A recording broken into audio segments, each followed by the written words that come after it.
안녕하세요. 좋은 하루 보내세요. 저희 채널이 마음에 드셨다면 좋아요와 구독 부탁드려요. 여러분의 응원이 힘이 된답니다. 자, 이제 실화를 하나 들려드릴게요. 아들이 내게 최후 통첩을 보냈다. 어머니, 제 아내를 돌보시든가 아니면 짐 싸서 나가세요. 나는 말없이 미소만 지은 채 여행 가방을 꺼내 집을 나섰다. 열흘이 지났다. 아들은 공황 상태에 빠져 내게 직접 전화를 걸었지만 내 대답을 듣고는 할 말을 잃었다. 민준과 유진의 집에서 아침은 늘 똑같이 시작되었다. 나는 평생 그랬듯 새벽 6시면 눈을 떴다. 동이 트기도 전 집안에서 첫 발소리가 들리기 한참 전이었다. 습관이란 참 이상한 것이다. 은퇴했으니 편히 쉬고 늦잠도 잘 법한데 수십 년간 몸에 밴 규칙적인 생활은 늦잠이라는 것을 몰랐다. 솔직히 말해 이 휴식은 처음부터 뭔가 잘못되어 있었다. 나는 침대 가장자리에 앉아 발 뒤꿈치가 바닥에 닿지 않도록 다리를 오므렸다. 이 집 마룻바닥은 한숨만 쉬어도 삐걱거렸다. 내가 지내는 작은 방은 예전에 손님방으로 쓰던 곳이었다. 작지만 햇살이 잘 들었고 그 일이 있고 나서 예전 집에서 내가 직접 챙겨온 소박한 침대보가 덮인 아담한 1인용 침대가 놓여 있었다. 창가에는 서랍장이, 그 옆 작은 탁자 위에는 내 안경과 빗이 꽂힌 컵, 그리고 사진 한 장이 있었다. 사진 속에는 남편 영철과 내가 바닷가에 서 있었다. 그가 내 어깨를 감싸고 있었다. 우리의 40주년 결혼기념일에 찍은 사진이었다. 3년 전 그는 떠났다. 어느 날 잠자리에 들었다가 다시는 깨어나지 못했다. 그 후로 모든 것이 어긋나고 금이 간 것 같았다. 과거가 있었고 그 후가 있었지만 지금은 무엇인지 알 수 없는 시간이 흐르고 있었다. 나는 조심스럽게 이부자리를 정리하고 이불 모서리를 바로잡고 창틀에 먼지를 닦았다. 작지만 나만의 공간이었다. 최소한의 질서라도 있어야 했다. 이 모든 상황 속에서 어리석어 보일지 몰라도 나는 내 방이 깨끗하고 내 물건들이 내가 둔 자리에 그대로 있으며 무언가 흔들리지 않는 것이 필요했다. 복도로 나갈 때는 늘 그랬듯 발밑에서 삐걱거리는 마루 두 군데를 밟지 않으려 애쓰며 조용히 걸어 나갔다. 며느리 유진은 제 시간보다 일찍 깨우는 것을 싫어했다. 특히 그게 나일 경우에는 더더욱. 그녀는 입 밖으로 꺼낸 적은 없지만 내 존재 자체가 자신을 방해한다고 여기는 것 같았다. 주방은 서늘하고 조용했다. 나는 일산에 있던 우리 집을 팔고 나서 남은 유일한 물건인 낡은 커피 메이커를 켰다. 이 커피 메이커는 남편과 20년도 더 전에 함께 산 것이었다. 시끄러운 소리를 내고 커피를 흘리기도 했지만 나는 참아 버릴 수가 없었다. 남편이 살아있을 때 아침마다 주방에서 나누던 대화가 이 기계에 깃들어 있었기 때문이다. 어머니, 그때 아들 민준이 말했다. 혼자 계신데 그 낡은 주택은 뭐하러 가지고 계세요? 거기서 뭘 하시려고요? 여기 분당에서는 우리랑 같이 있잖아요. 다 가깝고 저희도 있고 손녀 지수도 옆에 있고요. 어머니께는 이제 안정만 필요해요. 은퇴는 황금기라고들 하잖아요. 황금기라. 나는 그때도 씁쓸하게 웃었고 지금도 프라이팬에 달걀을 깨넣고 토스터에서 빵이 타들어가는 것을 보며 웃었다. 우리 부부가 35년을 살았던 그 집을 판 돈으로 남은 황금은 얼마나 될까? 정원에는 이웃들이 멈춰서서 꺾고지알 가지를 청할 만큼 아름다운 장미가 피어 있었고 함께 비닐하우스를 지었고 남편이 매년 봄 현관앞 벤치에 직접 페인트 칠을 하던 긴장감이 아닌 여름 공기로 가득했던 그 집. 제가 다 알아서 할게요, 어머니. 민준이 말했다. 집 판 돈은 제가 투자할게요. 어머니는 용돈으로 이자를 받으시고 원금은 안전하게 보관될 거예요. 절 믿으세요. 제가 그래도 가장이잖아요. 제가 가족을 책임져야죠. 이자, 77에 받는 용돈. 솔직히 말해 그 용돈은 점점 더 드물게 그리고 더 적은 액수로 들어왔다. 시장이 하락했다거나 지금은 때가 아니라거나 조금만 참으시면 나중엔 더 나아질 거라는 말뿐이었다. 하지만 그 나중은 어째서인지 오지 않았다. 나는 아침 식사를 접시에 담았다. 민준을 위해서는 베이컨을 곁들인 달걀 프라이와 토스트, 그리고 커피. 유진을 위해서는 오트밀과 베리, 그리고 녹차. 모든 것이 그들의 습관에 맞춰 엄격하게 준비되었다. 조금이라도 틀어지면 그날 하루는 엉망이 될 것이었다. 8시 반, 민준이 셔츠 차림으로 내려왔지만 소매는 구겨져 있었다. 머리숱이 줄고 관자놀이에는 흰머리가 보였으며 얼굴에는 피로가 가득했다. 스스로 말하길 보험업계에서 일한다는데 최근에는 마치 벽돌 자루를 짊어진 사람처럼 보였다. 좋은 아침이에요, 어머니. 그는 나를 쳐다보지도 않고 중얼거렸다. 그래, 아들, 아침 식사 차려놨다. 그는 고개를 끄덕이며 계속해서 휴대폰 화면만 들여다봤다. 내가 남편과 따로 살 때 그는 더 자주 전화했었다. 명절에는 항상. 그때는 목소리도 더 활기찼고 말도 달랐다. 하지만 이제 나는 마치 가구의 일부가 된 것 같았다. 있기는 하지만 없는 것 같은 존재. 8시.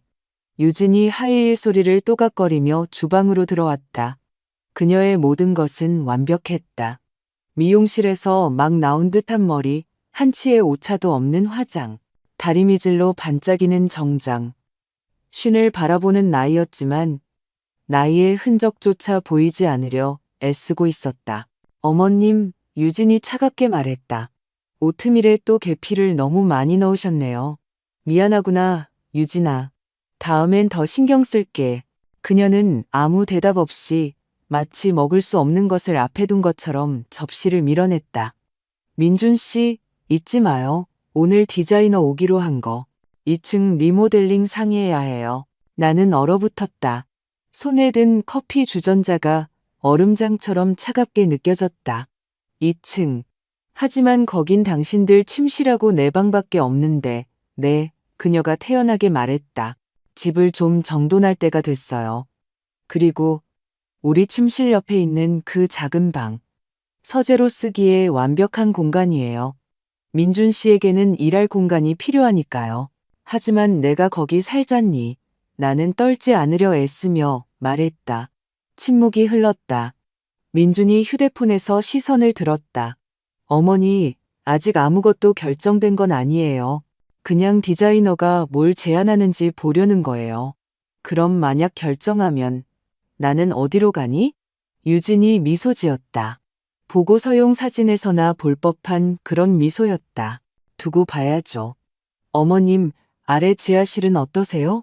그곳도 아늑한 방으로 꾸밀 수 있을 거예요. 창문도 없고 눅눅한 지하실.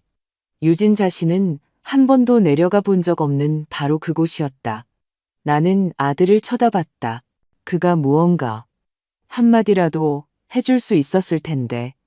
그는 그저 어깨를 으쓱할 뿐이었다. 생각해 볼게요, 어머니. 아직 결정된 건 아무것도 없어요. 하지만 나는 알았다. 이미 결정되었다는 것을. 그저 나중에 기정사실처럼 통보할 뿐이라는 것을. 그들이 떠나고 나는 홀로 남았다. 살아있는 것이라곤 그들의 개체스터와 내 생각뿐이었다. 그리고 그 생각들은 바늘처럼 날카로웠다. 예전에는 내게 직업이 있었고, 집이 있었고, 남편이 있었고, 나만의 자리가 있었다. 하지만 이제 나는 그림자, 투명인간, 개를 돌보는 유모, 무료 요리사이자 가정부였다. 나는 기계처럼 청소하고, 빨래하고, 국을 끓이기 시작했다. 점심 무렵에는 체스터를 데리고 밖으로 나갔다.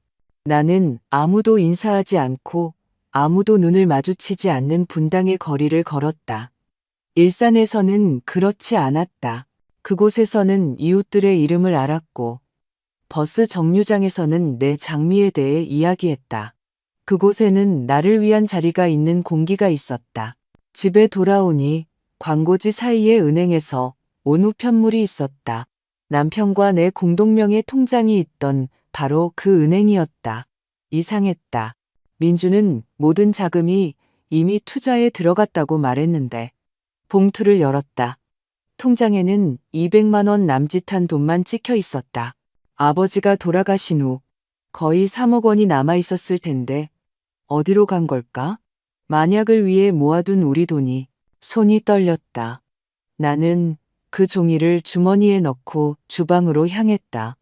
저녁을 준비해야 했지만 나는 이미 앞으로 벌어질 대화를 알고 있었다. 저녁에 초인종이 울렸다.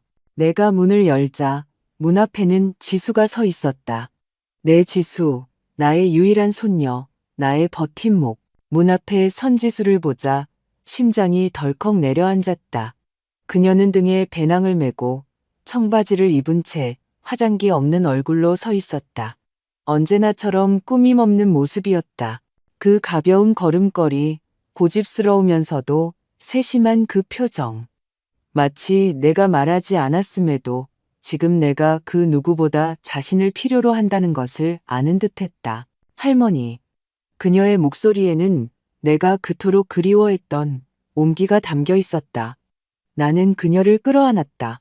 그 순간 지하실과 꾸지람과 낯선 주방으로 가득한 이 세상이 조금은 더 다정하게 느껴졌다. 지수야, 내 기쁨아. 네가 올 줄은 몰랐네. 그녀는 소녀답게 눈을 동그랗게 떴다. 지난주에 아빠한테 문자 보냈어요. 할머니. 또 할머니한테 말씀 안 드렸나 봐요. 나는 아무 대답도 하지 않았다. 처음 있는 일이 아니었기 때문이다. 때로는 민준이 일부러 지수의 소식을 전하지 않는 것 같았다. 마치 우리를 벽 양쪽에 갈라놓으려는 것처럼 지수는 언제나 너무 직설적이고 관찰력이 뛰어났다. 다른 이들이 애써 외면하는 것을 보곤 했다. 괜찮아. 네가 온 게 중요하지. 내가 말했다. 들어와. 마침 저녁 준비하고 있었어. 그녀는 주방으로 들어와 식탁 옆에 배낭을 내려놓고 손으로 턱을 괜 채 앉았다. 근데 다 할머니 혼자 하세요? 응. 할머니는 어떻게 지내세요? 나는 양배추를 썰며 어떻게 대답할지 고민했다. 어떻게? 다 괜찮다는 거짓말을 해야 할까? 아니면 마음만 더 아파올 진실을 말해야 할까? 그냥 그렇지, 뭐, 나는 조용히 말했다. 요리하고, 체스터랑 산책하고, 빨래하고, 바닥 닦고. 그럼 할머니 도와주는 사람은 누구예요? 그녀가 눈을 가늘게 뜨며 물었다. 아니면 여기서 혼자 살림 다 하시는 거예요? 나는 어떻게 설명해야 할지 몰랐다. 때로는 사람이 아니라 가구의 일부가 된 것 같은 기분이라는 것을, 집에는 있지만 삶 속에는 없는 것 같은 기분이라는 것을, 치우기와 준비하기 사이에서 존재한다는 것을 어떻게 말해야 할까? 괜찮아, 할만해. 내가 말했다. 너는 어때, 지수야? 공부는 네가 하는 그 환경운동은? 네, 아직 그거 하고 있어요.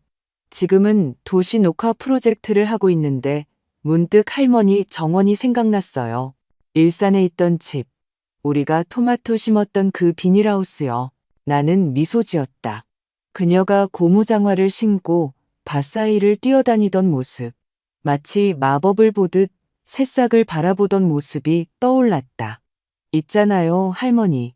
그녀가 갑자기 말했다. 저는 아직도 왜 그 집을 파셨는지 이해가 안 가요. 할머니가 그렇게 좋아하셨는데. 나는 칼을 내려놓고 앞치마에 손을 닦은 뒤 그녀의 맞은편에 앉았다. 영철 할아버지가 돌아가신 후에 거기 더는 머물 수가 없었어.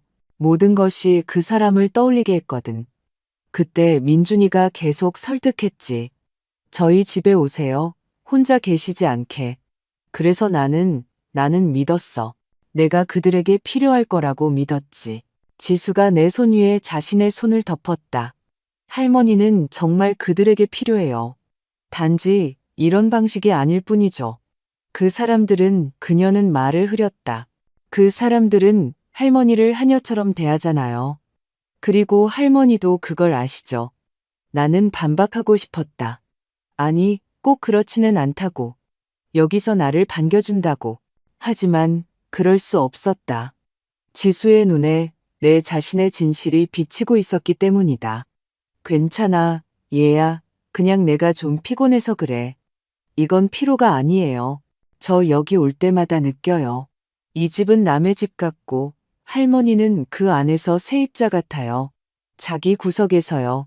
이건 옳지 않아요. 지수는 언제나 나이보다 현명했다. 다른 이들이 생각만 하고 감히 입 밖에 내지 못하는 말을 하곤 했다. 우리는 대화를 이어가지 못했다. 현관에서 문이 쾅 닫히는 소리가 났다. 유진이 집에 돌아온 것이었다. 그녀는 어깨에 가방을 메고 하이힐을 신은 채 언제나처럼 차갑고 흠잡을 데 없는 모습으로 들어왔다. 주방 문턱에서 멈춰섰다. 지수구나. 그녀는 억지 미소를 지으며 말했다. 오늘 네가 올 줄은 몰랐네. 아빠한테 문자 보냈어요. 지수가 차분하게 대답했다. 늘 그렇듯 아마 깜빡하고 전해주는 걸 잊으셨나 봐요. 유진은 콧방귀를 뀌며 주방으로 들어와 모든 것을 세심한 눈길로 훑어보았다. 마치 모든 것이 자기 기준에 맞는지 깨끗한지 정돈되었는지 주전자가 그을음 하나 없이 깨끗한지 확인하는 것 같았다. 그녀는 나를 보았다. 저희 지금 민준 씨랑 디자이너 기다리고 있어요. 리모델링 상의하려고요. 서로 방해되지 않았으면 좋겠네요. 나는 최대한 조용히 숨 쉬려 애쓰며 말없이 국을 적고 있었다. 지수는 물론 참지 못했다. 정확히 뭘 바꾸실 계획인데요? 2층이요. 유진은 마치 벽지 색깔을 고르는 듯 가볍게 말했다. 손님 방을 서재로 만들고 싶어요. 민준 씨에게 일할 공간이 필요해서요. 할머니 방을요? 지수의 목소리가 날카로워졌다. 그럼 할머니는 어디서 지내시고요? 유진의 시선이 차가워졌다. 여러 방안을 검토 중이야. 아마도 지하실. 거기도 공간은 충분하니까. 지하실이요? 진심이세요? 내가 재빨리 끼어들었다. 지수야, 그러지 마라. 아직 논의 중인 일이야. 아니에요, 할머니. 이건 논의가 아니라 퇴거예요. 처음엔 어머니 오셔서 같이 살아요. 그 다음엔 집하세요. 이제는 지하실로 내려가세요라니. 그리고 그 돈은 다 어디 갔어요? 그만해. 유진이 날카롭게 말했다. 박선희 여사님, 손님으로 계시니 저희가 할 수 있는 만큼은 돌봐드리고 있지만 여긴 우리 집이고 어떻게 쓸지는 우리가 결정할 권리가 있어요. 손님. 나는 손님이었다. 여기 온 지 3년이나 됐는데 여전히 어머니도 할머니도 아닌 손님이었다. 지수는 울컥했지만 내가 그녀의 어깨에 손을 얹었다. 지금은 아니라고. 나중에 이야기하자고. 곧 민준이 돌아왔다. 활기차게 들어왔지만 지수를 보고는 약간 긴장했다. 아, 지수야, 안녕. 네가 올 줄은 몰랐네. 제 문자 읽으셨어요? 그녀가 힘주어 물었다. 일이 좀 있었어. 민주는 시선을 피했다. 오늘 디자이너가 와. 작업 공간에 대해 상의 좀 하려고. 그와 유진은 마치 방 안에 다른 사람은 아무도 없는 것처럼 수납장, 설계, 벽 색깔에 대해 활기차게 이야기하기 시작했다. 나는 말없이 식탁을 차렸다. 접시, 냅킨, 수저. 지수는 모든 것을 보았다. 내가 피로를 감추기 위해 입술을 꽉 깨무는 모습도. 저녁. 모두가 각자의 볼일을 보러 간 후 민준이 내게 다가왔다. 어머니, 그가 말했다. 어머니 방에 대한 이야기가 갑작스러웠다는 거 알아요. 하지만 정말로 저 공간이 필요해요. 요즘 집에서 일을 많이 하는데 지하실은 임시방 편일 뿐이에요. 물론 임시방 편이겠지. 그러다 나중에는 좋은 요양원을 알아봐 줄지도 모른다. 의사도 있고 비슷한 연배의 사람들도 있고 교류, 보살핌, 요양원, 단순히 지하실이 아니라 이미 가족으로부터의 분리, 괄호 밖으로의 퇴출이었다. 돈은? 내가 조용히 물었다. 집 판 돈. 좋은 요양원에 들어갈 만큼은 되니? 그는 멈칫했다. 잠시 침묵하더니 입술을 꽉 깨물었다. 지금은 돈 이야기하기 좋은 때가 아니에요. 시장이 불안정해서요. 나 통장 내역서 받았어. 내가 차분하게 말했다. 아버지와 내 돈이 있던 통장에 200만 원 남짓 남았더구나. 나머지는 어디 갔니? 그는 창백해졌다. 제가 차 살 때 계약금으로 일부를 써야 했어요. 다시 채워 넣으려고 했는데 어쩌다 보니 나는 그를, 내 아들 민준을 바라보았다. 내가 키우고 동화를 읽어주고 재우고 돌봐주었던 내 아들을. 나는 그를 알아볼 수가 없었다. 언제 그가 이렇게 변했을까? 아니면 원래 이런 사람이었을까? 그저 내가 외면하고 싶었던 걸까? 초인종이 울렸다. 디자이너였다. 그는 안도의 한숨을 쉬며 나를 홀로 남겨두고 가버렸다. 나는 내 방으로, 아직은 내 방인 곳으로 올라가 침대에 앉아 영철의 사진을 보았다. 이전 삶에서 남은 것은 그것뿐이었다. 문에 노크 소리가 들렸다. 할머니, 들어가도 돼요? 물론이지, 얘야. 그녀는 옆에 앉아 내 손을 잡았다. 어떻게 할머니한테 이럴 수 있는지 모르겠어요. 이건 비인간적이에요. 나는 그녀의 손을 꽉 잡았다. 강하고 곧은 나의 버팀목. 내 잘못이야. 내가 그들에게 필요할 거라고 믿었어. 이제야 알겠어. 내가 필요한 게 아니라 편리한 도움이 필요했던 거야. 무료로. 저는 할머니를 사랑해요. 할머니는 제게 주방에서 비누 만드는 법을, 창가에서 토마토 싹 틔우는 법을 가르쳐 주셨어요. 할머니는 그냥 할머니가 아니라 제 사람이에요. 나는 그녀가 아주 어렸을 때 내 비닐하우스에서 작은 새싹들을 보던 모습이 떠올랐다.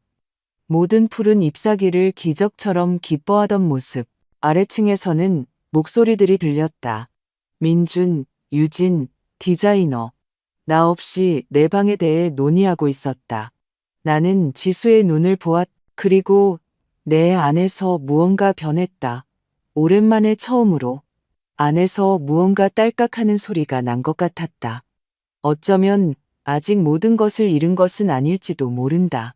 어쩌면 나는 아직 어떻게, 그리고 어디서 살지 선택할 수 있을지도 모른다. 다음 날 나는 평소보다 일찍 잠에서 깼다. 알람 때문도 소음 때문도 아니었다. 그저 내면의 무언가가 더 이상 편히 잠들지 못하게 했다.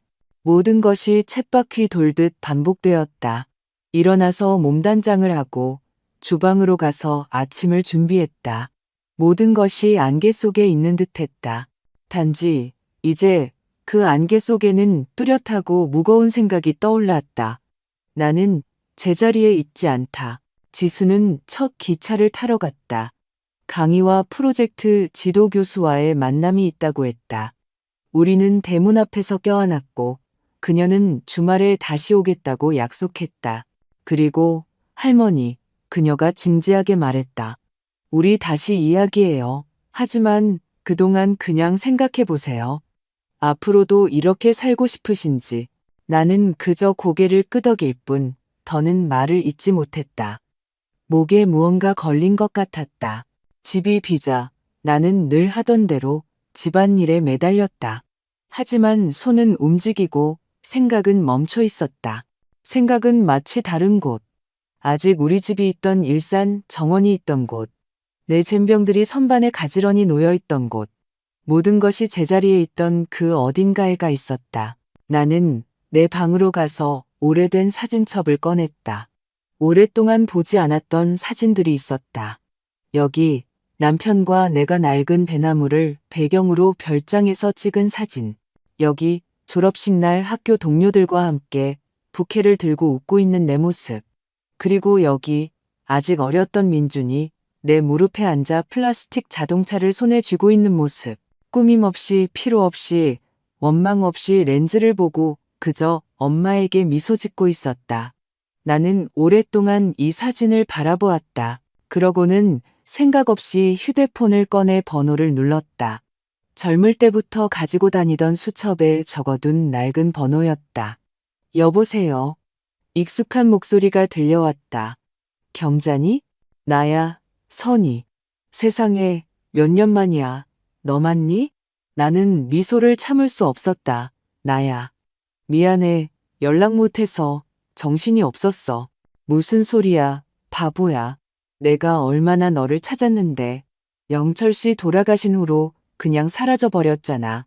전화도 편지도 없이. 너 지금 어디야? 나는 있는 그대로 모든 것을 이야기했다. 남편의 죽음, 아들의 설득, 이사, 작은 방, 지하실, 돈 문제, 그리고 지수 이야기까지. 내 목소리는 담담했고 거의 감정이 없었다. 하지만 경자는 침묵했고 나는 그녀가 모든 것을 이해했다는 것을 알았다. 선이야, 그 사람들이 너한테 어떻게 그런 짓을. 아, 나도 잘못이 있지. 다를 줄 알았어. 그럼 집은 판 거야? 팔았어. 그리고 전부 아들 손에? 응, 나를 위한 거라고 하더군. 지금은 제대로 된 돈도 안 남았지만 경자는 무겁게 한숨을 내쉬었다.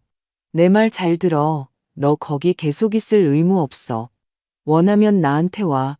나방 2개짜리 아파트에서 혼자 살아. 남편 가고 나서 방 하나가 비어 있어. 호화롭게 살지는 않지만 밥 먹고 차 마실 정도는 돼. 그리고 너는 손님이 아니라 친구로 사람답게 지낼 수 있을 거야. 나는 바로 대답하지 못했다.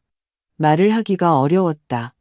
오랜 우정, 그리고 내가 스스로 껍질 속으로 들어가 고통도 진실도 누구와도 나누려 하지 않았던 그 세월. 너한테 짐이 되지 않을까? 무슨 소리야, 선이야. 우리 남 아니잖아. 내가 대학 때 졸업 논문 못 냈을 때 네가 구해줬던 거 기억 안 나? 우리 큰애 아팠을 때 내가 병원에서 간호할 수 있도록 내가 한 달 내내 우리 지수 돌봐줬잖아. 인생이 그런 거야, 친구. 오늘은 내가 너한테, 내일은 내가 나한테. 그렇게 사는 거지. 나는 전화를 끊었다.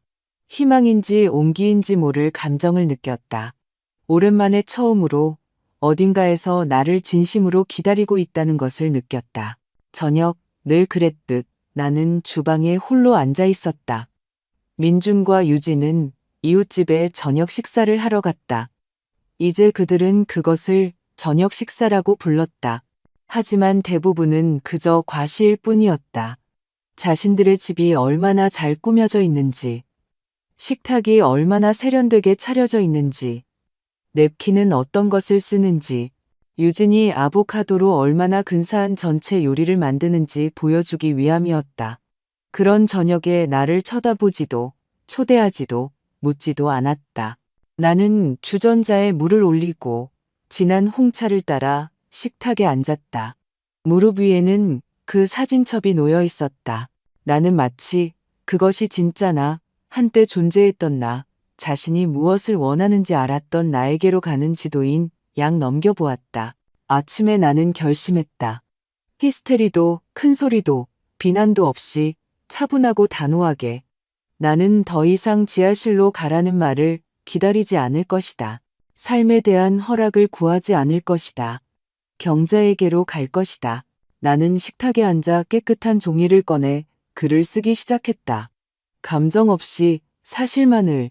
내가 떠난다는 것, 집 열쇠는 주방에 둔다는 것, 어떤 지하실도 필요 없다는 것, 돈이 잠시 펀드에 묶여 있다면 그들 마음대로 쓰라는 것. 나는 더 이상 아무것도 기대하지 않는다. 나는 꾸짖기 위해서가 아니라 나 자신을 위해 놓아주기 위해 이 글을 썼다. 그리고 짐을 쌌다. 서두르지 않고 위험 있게 내 것을 챙겼다. 서류, 사진, 따뜻한 스카프, 커피 메이커, 사진첩, 약간의 옷. 모든 것이 쇼핑백 2개와 가방 하나에 다 들어갔다. 불필요한 것은 없었다. 필요한 것은 모두 내 곁에 있었다.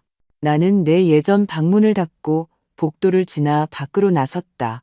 원망도 소리침도 분노도 없이 나는 그저 떠났다. 왜냐하면 나는 그림자도 손님도 아닌 사람이니까. 아직 존재하기만 하는 것이 아니라 살아갈 수 있는 여자니까. 나는 분당에서 버스를 타고 저녁에 경자네 집에 도착했다. 길지 않은 여정이었지만 마치 새로운 삶으로 들어가는 것 같았다. 옆자리에는 아이를 데리고 탄 여자가 앉아 있었고 앞에서는 누군가 계속 창문 배달에 대해 통화하고 있었다. 하지만 이 모든 것이 유리창 너머의 일처럼 느껴졌다. 내 안에는 설렘과 뒤섞인 다른 온기가 있었기 때문이다. 마치 다른 도시로 가는 것이 아니라 집으로 가는 것처럼. 비록 이제 내게는 집이 없었지만 경자는 정류장에서 나를 기다리고 있었다. 20년 전 우리가 함께 별장에 놀러 갈 때 입었던 바로 그 트렌치 코트를 입고 여전히 결단력 있는 눈빛으로. 그녀는 나보다 2살 많았지만 여전히 정정했고 숨 많은 머리에 걸음걸이도 빨랐다. 드디어 왔구나. 그녀는 말하며 나를 힘껏 진심으로 오랫동안 누구도 안아주지 않았던 것처럼 안아주었다. 가자. 이제부터 너는 우리 집에서 사는 거야. 최근 몇 년간 누군가 내게 이런 말을 해준 기억이 없었다. 너는 우리 집에서 사는 거야. 조건 없이, 지하실 없이, 디자이너와 리모델링 없이, 그냥 그렇게. 우리는 낡은 5층짜리 아파트 단지 안뜰을 가로질러 걸었다. 자작나무들, 옆 가게에서 나는 빵 냄새, 평범한 집, 평범한 현관이었지만 내게는 모든 것이 특별하게 느껴졌다. 계단이 삐걱거려도 무섭지 않았다. 엘리베이터가 윙윙거려도 상관없었다. 어디에 사느냐가 중요한 게 아니라 누구와 어떻게 사느냐가 중요했으니까. 경자의 집은 방 2개짜리 아파트로 소박하고 아늑했다. 사람이 사는 집이라는 게 바로 느껴졌다. 주방에는 레이스 커튼이 걸려 있었고 식탁에는 가장자리가 이빠진 낡은 설탕 그릇이 놓여 있었다.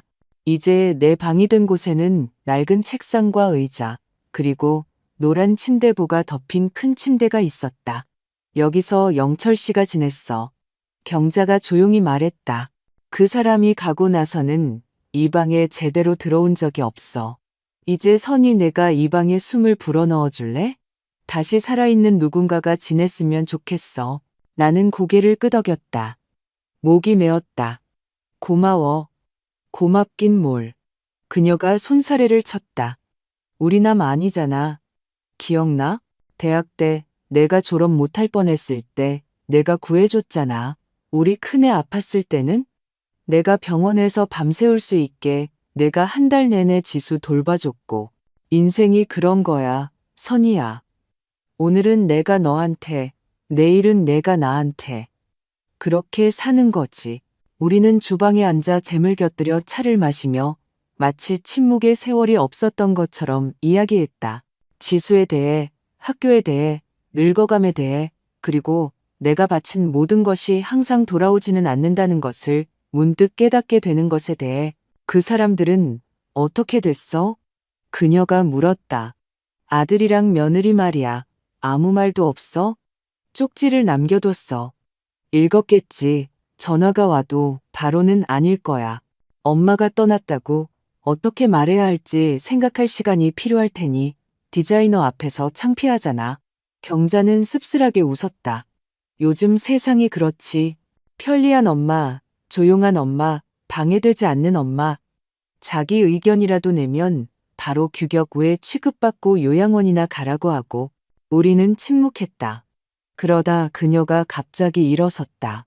가자. 우리 아파트 단지 구경시켜줄게. 우리 여기서 할머니들이랑 모여. 우리만의 명당 벤치가 있어. 거기서 모든 소식과 모든 진단이 오가지. 그녀가 웃었다. 우리는 밖으로 나갔다. 현관 앞 벤치에는 3명의 여자가 앉아 있었다. 내 또래였다. 모두 손에 봉지를 들고 있었는데 어떤 이는 해바라기 씨를, 어떤 이는 무릎 위에 손수건을 놓고 있었다. 우리가 다가가자 경자가 나를 소개했다. 이쪽은 선이, 내 오랜 친구야. 이제 우리랑 같이 살 거야. 성격 있는 여자야. 심심해서 온 게 아니라고. 그럼 한 여자가 대꾸했다. 눈빛만 봐도 알겠네. 구석에 몰아넣을 사람은 아니구먼. 그들은 내가 누구인지 어디서 왔는지 물었다. 나는 자세한 이야기는 빼고 거짓말 없이 짧게 이야기했다. 그들은 즉시 모든 것을 이해했다. 우리 모두 비슷한 삶을 살아왔기 때문이다. 각자 나름의 나와 비슷한 사연을 가지고 있었다. 다음 날 나는 가까운 마트에 가서 식료품을 샀다. 가족을 위해서가 아니라 나를 위해서. 이상하지만 따뜻한 기분이었다. 마침내 다시 내가 무엇을 살지 스스로 선택하는 기분. 나는 서두르지 않고 사람들을, 얼굴들을 바라보았다. 다시 내가 존재하는 것 같은 느낌이 들었다. 나는 국을 끓이고 치즈전을 부쳤다. 경자가 시장에서 돌아왔을 때 그녀는 놀랐다. 세상에, 너 완전 최고의 요리사잖아.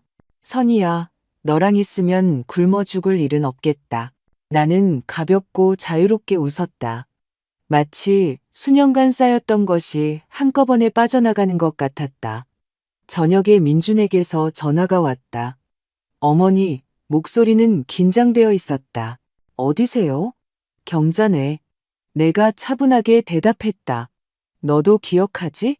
우리 같이 공부했던 친구. 가신 거예요? 말도 없이. 쪽지 남겨뒀어. 다 썼어. 어머니, 혹시 화나셨어요? 저희는 나쁜 뜻이 아니었어요. 그건 임시방편이었어요. 지하실 얘기는 그냥 아이디어였고요. 저희가 수리해드리려고 했는데, 민준아, 내가 말을 끊었다. 화난 게 아니야. 그냥 내가 살고 싶은 대로 살기로 결심한 거야. 더 이상 임시로 있고 싶지 않아서. 그는 침묵했다. 그러다 낮은 목소리로 말했다. 아버지는 이걸 좋아하지 않으셨을 거예요. 나는 한숨을 쉬었다. 아버지는 내가 스스로를 지킬 줄 안다는 걸 아셨을 거야. 그리고 솔직히 아버지는 모든 걸 이해하셨을 거라고 생각해. 돌아오실 건가요? 아니, 돈은요? 어머니, 아무것도 안 가져가셨잖아요. 돈은 원치 않아. 이미 내 것이 아니니까. 내가 원했던 건 존중이었어. 하지만 거기엔 그게 없었. 나는 히스테리도 고통도 없이 전화를 끊었다. 그저 마침표를 찍었다. 그날 밤 나는 편안하게 잠들었다. 오랜만에 처음으로 마룻바닥 삐걱거리는 소리 없이, 죄책감 없이, 짐이 될 거라는 두려움 없이, 그저 내 방에서, 내 이불 아래, 내 삶과 함께 일주일이 지났다. 나는 이제 불안감이나 프라이팬 소리가 아니라 창문으로 들어오는 신선한 공기 냄새에 잠을 깼다. 경자는 매일 아침 주전자에 물을 올리고 조용히 라디오를 켰다. 뉴스나 정치가 아니라 옛날 가요를 스피커에서 흘러나오는 과거로부터 익숙한 그 목소리가 갑자기 최근 몇 년간의 모든 것보다 더 가깝게 느껴졌다. 나와 경자는 가만히 있지 않았다. 그녀는 나를 집안일에 끌어들였다. 유리병을 정리하거나 선반을 고정하거나 손주가 만들 벽 신문에 그림을 그려주는 일들. 나는 기꺼이 이 모든 것을 했다. 이제 이것이 나의 진짜 필요한 현실이었기 때문이다. 어차피 집에만 계시잖아요. 때문이 아니라 내가 손과 머리와 영혼을 가진 사람이기 때문이었다. 어느 날 우리는 우체국에 갔다. 경자에게 고지서가 와 있었다. 나는 혹시 몰라 신분증을 챙겨갔다. 그리고 그러길 잘했다. 창구에서 내 이름으로 등기 우편이 왔다고 했다. 그럴 리가. 나는 놀랐다. 누가 나한테 편지를? 봉투는 빳빳했고 분당 우체국 소인이 찍혀 있었다. 나는 그 자리에서 열어보지 않았다. 집에 돌아와 식탁에 앉을 때까지 기다렸다. 그리고 나서야 조심스럽게 가위로 봉투 끝을 잘랐다. 안에는 삐뚤빼뚤한 글씨로 쓴 지수의 편지가 있었다. 할머니, 바로 전화 못 드려서 죄송해요. 그래도 되는지 몰랐어요. 아빠랑 엄마는 할머니가 스스로 떠나기로 결정하셨고 경자 할머니한테 화가 나셨다고 했어요. 저는 그 말을 믿지 않아요. 저는 진실을 알고 싶어요. 할머니는 제게 어떤 말이나 어른들의 설명보다 더 중요해요. 보고 싶어요. 할머니한테 가고 싶어요. 가도 돼요? 할머니가 가르쳐 주신 치즈전을 가져갈게요. 그리고 일산집에서 깜빡 잊고 온 오래된 사진들도요. 사랑해요. 할머니는 제게 잼 만들어주는 할머니가 아니라 가장 정직하고 진짜 목소리를 가진 할머니예요. 나는 이 편지를 기도문처럼 몇 번이고 다시 읽었다. 눈물이 조용히 뺨을 타고 흘렀다. 울부짖음이 아니라 마침내 누군가 자신의 말을 들어주었을 때 우는 사람처럼. 나는 공책을 꺼내 책상에 앉아 답장을 썼다. 천천히, 정성껏. 지수야, 물론이지. 오렴, 여기 오면 치즈전도 있고, 산딸기차도 있고, 밤늦도록 나눌 이야기도 있단다. 나는 너에게 한 번도 화난 적 없어. 네가 자랑스럽다. 그저 나는 마침내 다른 사람에게 편리한 방식이 아니라 내 마음이 편안한 방식으로 살기로 선택했을 뿐이야. 너를 기다리고 네가 상상하는 것 이상으로 사랑한다. 경자가 편지를 읽었을 때 그녀의 눈도 붉어졌다. 좋은 손녀를 뒀네, 선이야.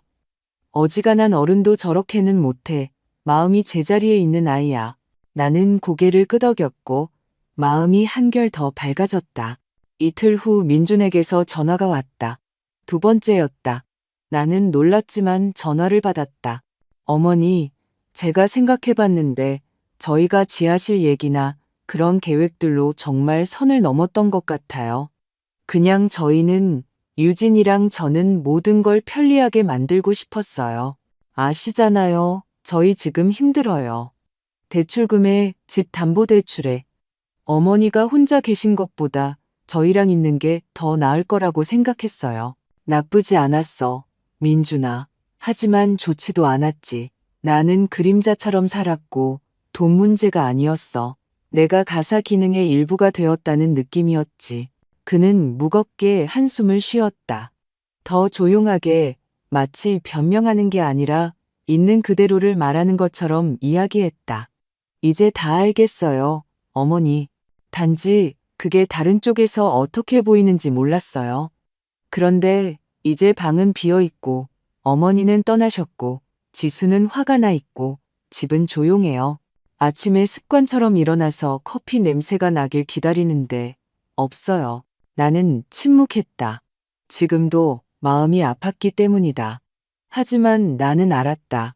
이 침묵 속에서 그가 처음으로 귀를 기울이고 있다는 것을. 돌아오시라고 부탁하는 건 아니에요. 하지만 혹시 도움이 필요하시거나 그냥 그는 말을 멈췄다. 완전히 사라지지는 마세요. 알았죠? 알았다. 내가 말했다. 사라지는 게 아니야. 그냥 사는 거지. 전화해줘서 고맙다. 전화 통화 후 나는 오랫동안 창가에 서 있었다. 마당은 그저 마당이었다. 모래밭, 그네, 비둘기들. 하지만 내 안에서는 무언가 제자리를 찾은 것 같았다. 나는 허공으로 사라진 게 아니었다. 나 자신에게로 나온 것이었다. 며칠 후 지수가 왔다. 시외버스를 타고 배낭과 산딸기 제만병을 들고 왔다. 그녀는 어릴 때처럼 내 목에 달려들었다. 나는 가장 소중한 것을 안 듯 그녀를 안았다. 드디어 그녀가 속삭였다. 저녁에 우리는 셋이서 나와 경자 그리고 지수가 함께 차를 마셨다. 지수는 도시마당 녹화 프로젝트에 대해 이야기했다. 경자는 고개를 끄덕이며 자신의 젊은 시절 이야기를 곁들였다. 나는 그저 그들을 바라보며 생각했다. 이게 바로 인생이구나. 연명이 아니라 지하실이 아니라 빌려 쓰는 공간이 아니라 웃음과 고집과 네가 선택할 수 있다는 사실이 있는 진짜 삶. 지수는 하룻밤 묵고 갔다. 우리는 어릴 때처럼 한 방에서 누웠다. 그녀가 조용히 말했다. 할머니, 혹시 어디로 이사 가기로 결정하시면 저도 같이 갈 거예요. 내가 어디를 가겠니? 내가 웃었다. 나는 이미 도착했어. 이제 여기 있을 거야. 그녀는 내 어깨에 얼굴을 묻고 잠이 들었다. 하지만 나는 잠들지 못했다. 머릿속에는 오직 한 가지 생각만 맴돌았기 때문이다. 사람은 사람답게 살 수 있다. 그리고 이른이 넘어서도 백지에서 다시 시작할 수 있다. 지수가 다녀간 후 모든 것이 움직이기 시작한 것 같았다. 그녀는 나와 경자의 조용한 일상에 활기를 불어넣었을 뿐만 아니라 폭풍 후 뒤에 신선한 공기처럼 에너지를 가져왔다. 할머니는 그냥 은퇴하신 분이 아니에요. 우리가 오래된 책을 정리하는 동안 그녀가 말했다. 이렇게 많은 지식과 지혜를 가지고 계시고 사람도 잘 보시잖아요. 다시 무언가를 시작해 보시는 건 어때요? 나는 콧방귀를 뀌었다. 지수야, 나 이른이야. 무슨 시작을 말하는 거니? 차나 제대로 끓이고 바닥 닦다가 허리나 안 다치면 다행이지. 이른이면 어때요? 저희 프로젝트의 이른여섯 되신 분도 계세요. 그분은 학생들 동아리를 맡아서 화단 만드는 법, 식물 돌보는 법, 마당에 작은 녹색 공간 만드는 법을 가르쳐 주세요. 저희 모두 그분을 정말 좋아해요.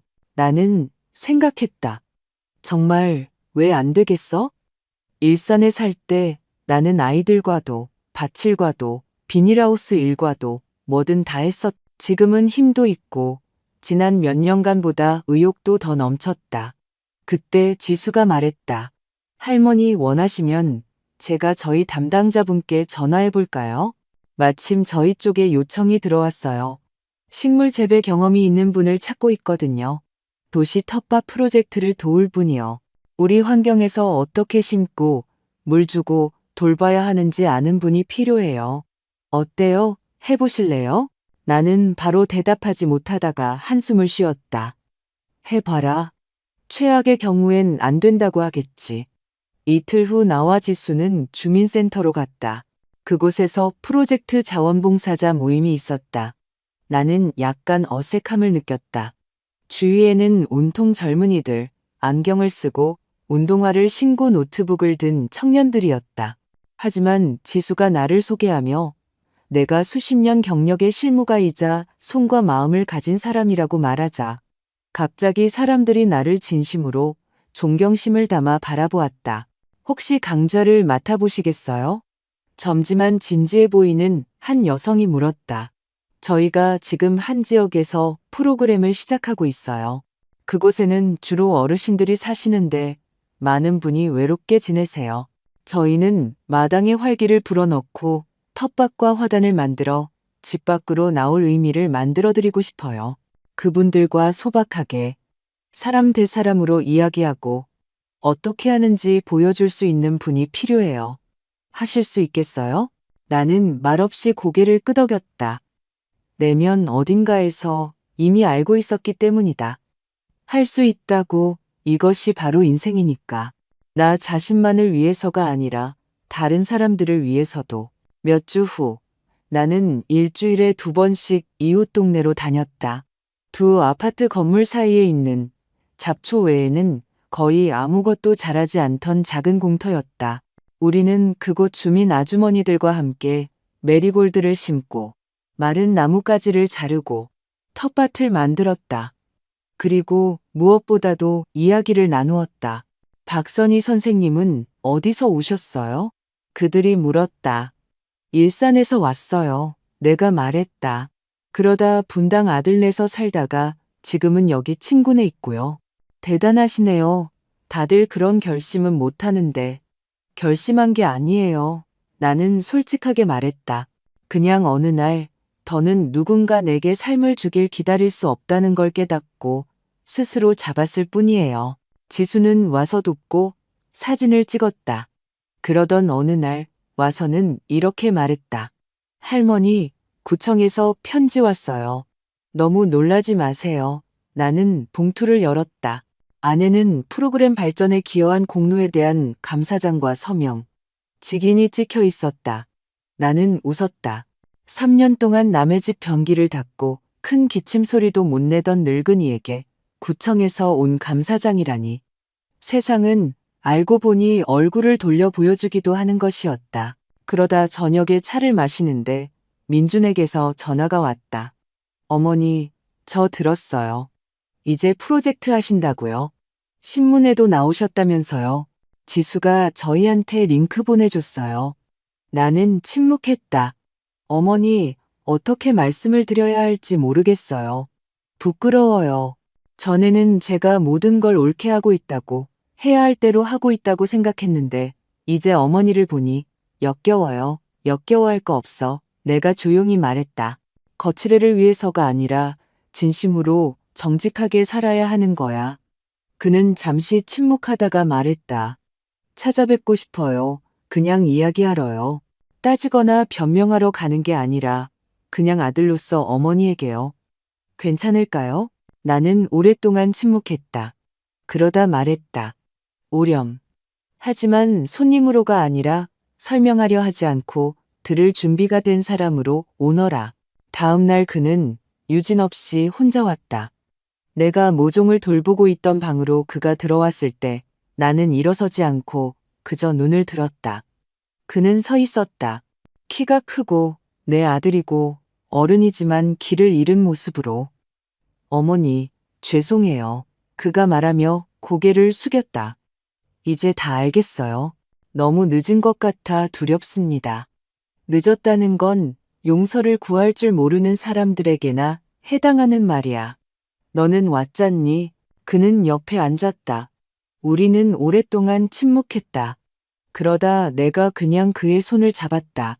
우리는 그렇게 말없이 앉아 있었지만 마치 말없이 모든 것을 이야기한 것 같았다. 민주는 군더더기 없이 조용히 떠났다.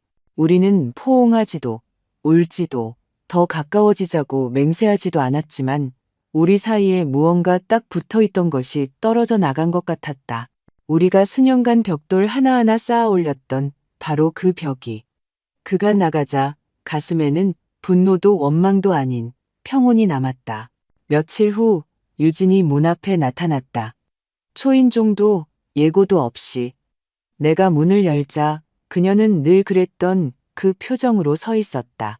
엄격한 얼굴, 뚜렷한 턱선, 꽉 담은 입술. 손에는 서류 폴더가 들려 있었다. 들어가도 될까요? 그녀가 물었다. 나는 말없이 옆으로 비켜섰다. 우리는 주방으로 갔다. 내가 차를 따르자 그녀는 폴더를 식탁 위에 놓았다. 저희가 잘못했다는 걸 말씀드리러 왔어요. 그리고 저도 그걸 이제는 압니다. 바로는 아니었지만요. 어머님이 떠나시고 나서야 알았어요. 나는 침묵했다. 그녀가 말하게 두었다. 그때는 모든 게 논리적이라고 생각했어요. 저희 집에 사시니 저희가 편한 대로 처리하는 게 맞다고요. 하지만 나중에 텅 빈 주방과 정적, 그리고 어머님 찻잔조차 더는 건조대에 놓여있지 않게 되자 문득 깨달았어요. 어머님이 만드신 건 아늑함이 아니라 존재감이었다는 걸요. 어머님이 방해되신 게 아니라 저희를 붙잡아주고 계셨다는 걸요. 저희는 그걸 보지 못했던 거예요. 나는 그녀를 차분하게 바라보았다. 화가 나지 않았다. 이 말들은 이제 내게 필요한 것이 아니라 그녀 자신에게 필요한 것이었으니까. 돈은 돌려놨어요. 그녀는 폴더를 펼치며 말을 이었다.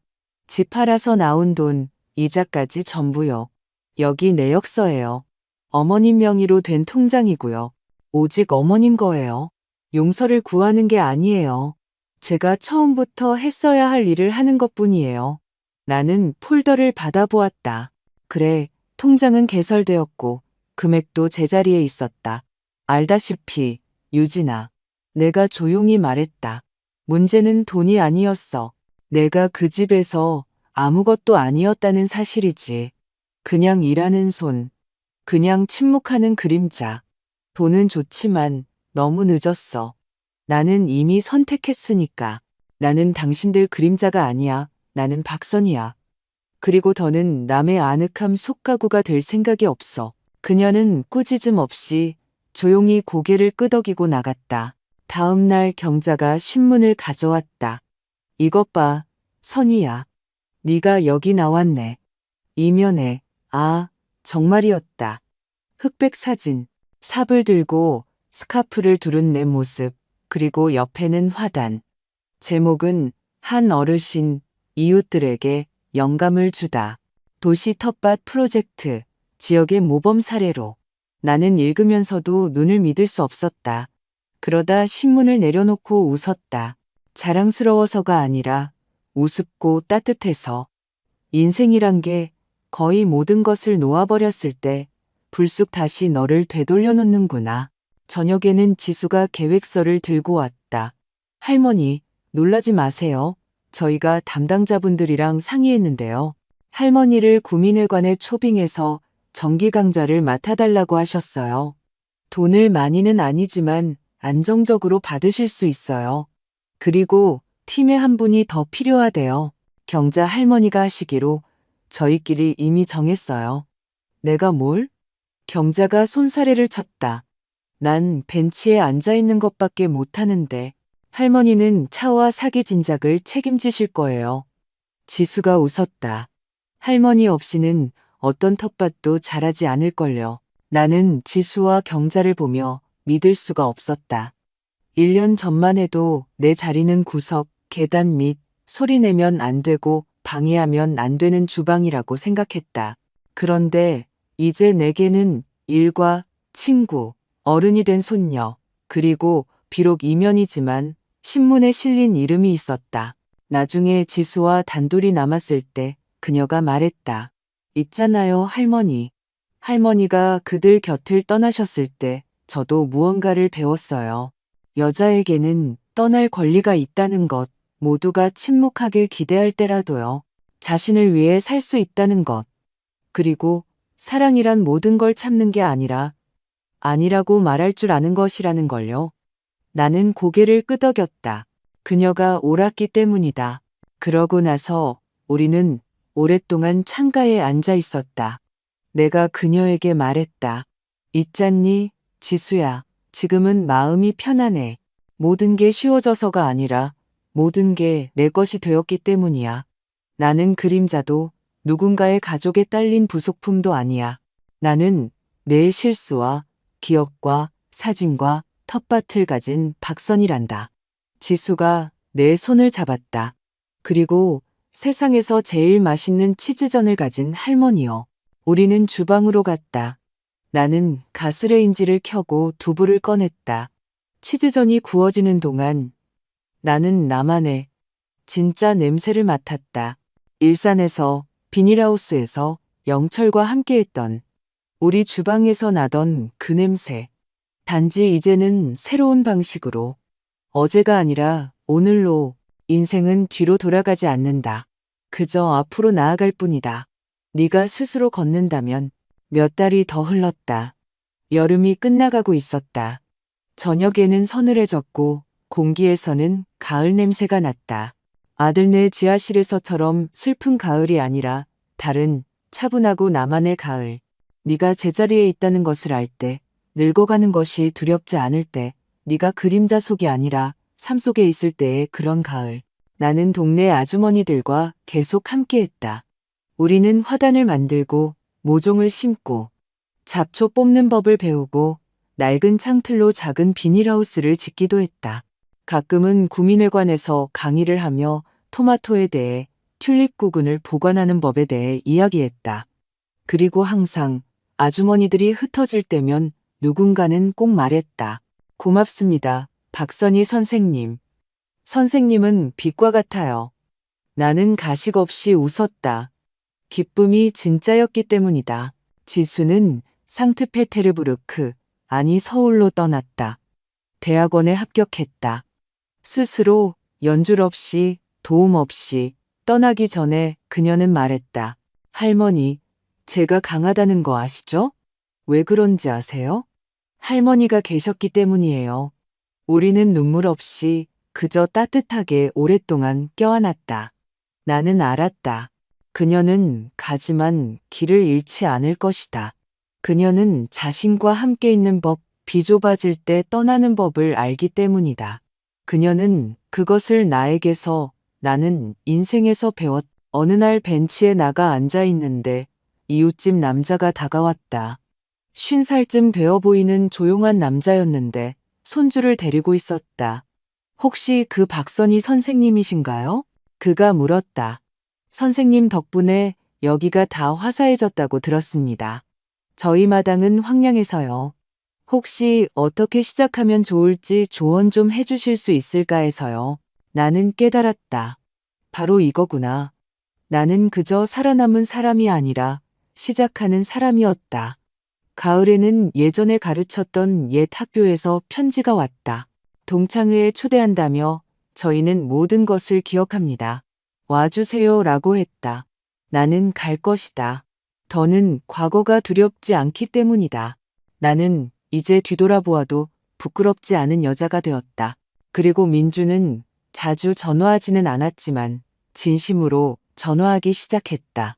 가끔은 조언을 구하고 가끔은 그저 내 안부를 물었다. 의무감 때문이 아니라 원했기 때문이다. 그것으로 충분했다. 유진은 더 이상 나타나지 않았다. 그럴 필요도 없었다. 각자 자신의 선택을 했고 각자 이제는 남의 세계를 침범하지 않고 자신의 세계에서 살고 있었다. 어느 날 저녁 나는 창가에 앉아 있었다. 무릎에는 뜨개 담요가, 창턱에는 유리잔에 담긴 차가 있었다. 창밖에는 비가 내리고 젖은 흙냄새가 났다.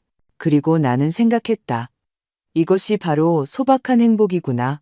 요란하지 않고 사진용도 아니고 과시용도 아닌 나만의 조용하고 진짜 행복. 내가 존재하고 인생이 흘러가고 내가 그 곁에 있을 때 지하실도 문 뒤도 가장자리도 아닌 바로 그 중심에 나는 더 이상 누군가 내게 자리를 주길 기다리지 않는다. 내가 직접 만들었다. 나는 박선이 71살이다. 나는 짐도 과거의 그림자도 임시 존재도 아니다. 나는 살 줄 아는 여자다. 그리고 그것으로 충분하다.